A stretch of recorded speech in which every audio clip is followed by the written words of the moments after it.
All right, what's up, guys? It is bedtime around here. I'm getting ready for bed. I'm sitting in my bed right now. Shout out to the picture of me and my wife, and my dog up there. But before I go to bed, I wanted to talk about what happened tonight in round two. Pick 38. The Tennessee Titans take Tandre Sweat, defensive tackle from Texas. Hook 'em horns. Um, I think we all knew defensive tackle was a need in this draft for the Titans. Danico Autry leaving. We picked up Sebastian Joseph Day in free agency, but it still felt like defensive tackle would be a possible direction for the Titans to go. Tavondre Sweat, I'll be honest with you, was not the name I was expecting Warren Moon to say when he came up to announce the pick. But he's kind of like the defensive J.C. Latham.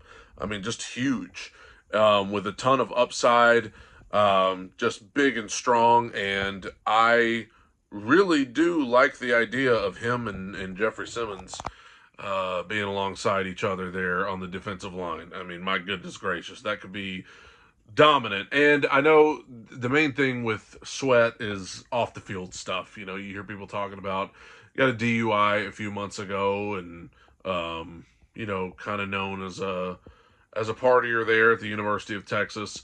Um, I think that's kind of ridiculous to hold against him, just because I mean most of these guys coming out of college are going to be labeled as party animals. And also, if party animals aren't allowed in the NFL, then the Kelsey brothers are going to have to find another line of work, which Jason Kelsey already is. He retired. But anyway, that's neither here nor there. I just think that some people are reaching for some of these off the field things they're talking about. I don't condone the DUI, but also I'm not going to hang somebody's like worst decision, worst moment, and judge their entire character by it. I don't think that's fair. I wouldn't want anybody to do that to me. You wouldn't want anybody to do that to you. So I'm not going to do it to Sweat.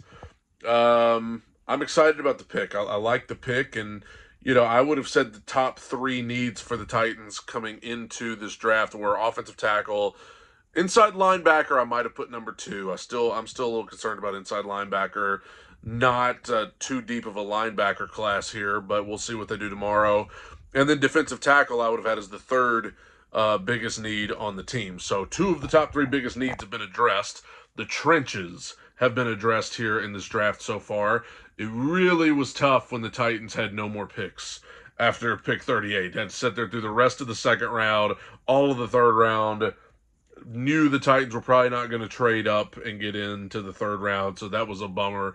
But I like the pick, man. I think that if you remember correctly, like me, a lot of people had a lot of negative things to say about Jeffrey Simmons when he was drafted back in 2019. There were a lot of people that were against that pick due to his injury history, and he had some off the field stuff as well that people were concerned about. But I think that worked out. And also, that encourages me to know that Big Jeff's going to be in the room with him, in that defensive tackle room to defensive line room, to kind of maybe help mentor this kid as he makes that transition from college to the NFL. It's a tough transition, I would imagine, for anybody to make, but I hope that the leadership of Jeffrey Simmons will be enough to kind of help this kid. He could take him under his wing, and that would be, ideal. I like the fact that I feel like we have a leader there in that room that can help this kid and any other kid that comes in there to, do what they need to do. So I'm good with the pick. I like the two picks the Titans have made. I mean, you got to think in free agency, we addressed corner with L'Jarius Sneed. We addressed wide receiver with Calvin Ridley, addressed center with Lloyd Cushenberry, even addressed running back with Tony Pollard. A lot of those skill positions we addressed in free agency. I know there are a lot of people, a lot of fans still freaking out because we haven't gotten a wide receiver yet. First of all, it's a deep wide receiver class, so we could still get a pretty good little wide receiver tomorrow. But I also think as Titans fans, we have been trained. Man, my arms are getting tired holding this phone up. We've been trained to always feel like we're missing out on wide receivers because of so many years where we watched Amon-Ra St. Brown go. We watched all of these great wide receivers go without getting them when we really needed one in a bad way. But I just ask you to please remember that currently we have DeAndre Hopkins and Calvin Ridley. Like, we're not in bad shape wide receiver wise. Like, yes, it would be good to get a young guy to throw in there, maybe a speedster, like the dude from Oregon possibly tomorrow, but like, our wide receiver room is in good shape with D Hop and Calvin Ridley as the veterans. And you know what? Maybe under a new regime, new offense, maybe it's time to give Traylon Burks one more shot, guys. I mean, come on. He was a first round pick 2 years ago. I know it hasn't panned out yet, and some people are already throwing in the towel. But hold on. New offense, new coach, new regime.